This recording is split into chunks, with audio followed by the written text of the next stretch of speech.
सांगलीच्या करेक्ट कार्यक्रमामुळे राष्ट्रवादी काँग्रेसची घसरगुंडी।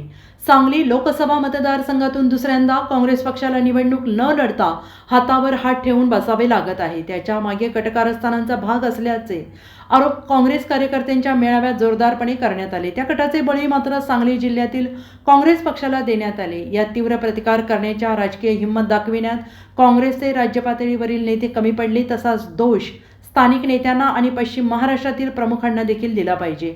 या उलट कोल्हापुरात काँग्रेसचे नेते सतेज पाटील यांनी सलग 2 निवडणुकीत आपल्याला हवी तशी भूमिका घेत काँग्रेसचा दबदबा वाढवला। 30 वर्ष सातत्याने लढून शिवसेनेने मागच्याच निवडणुकीत यश संपादन केले। असं असतानाही त्यांनाही नमते घेण्याचा डाव टाकला। शाहू छत्रपती यांच्या उमेदवारीने सारेच पक्ष गारज झाले आणि त्या पक्षांना शाहू छत्रपतींना न्यू पॅलेसवर येऊन पाठिंबा जाहीर करावा लागला।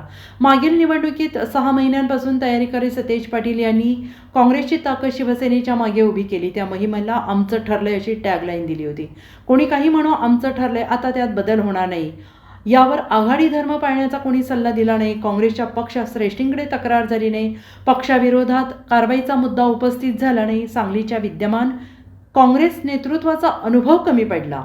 नाना पटोले, बाळासाहेब थोरात आणि पृथ्वीराज चव्हाण यांना युवा नेते डॉक्टर विश्वजित कदम यांनी ज्या पद्धतीने खणखणीत वाजवून सांगितलं, तशी भाषा वापरत निवडणूक लढणाऱ्यांनी केवळ आवाज काढायला हवा होता। केवळ आणि केवळ वसंतदादा या ब्रँडचा वापर आणखीन किती दिवस करीत राहणार आहात? महाआघाडीच्या जागावाटपात सांगलीतून काँग्रेसला डावलणं म्हणजे बारामतीमधून शरद पवार यांना वगळून राजकारण करण्यासारखं आहे।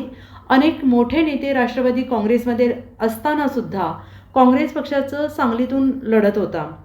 काँग्रेसवरील प्रेमापोटी ग्रामीण भागातून भरभरून मतांचे दान होत होते।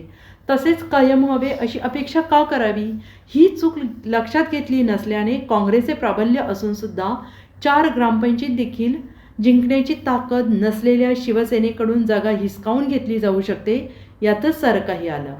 Bureau report, SBN Marathi, Sangli.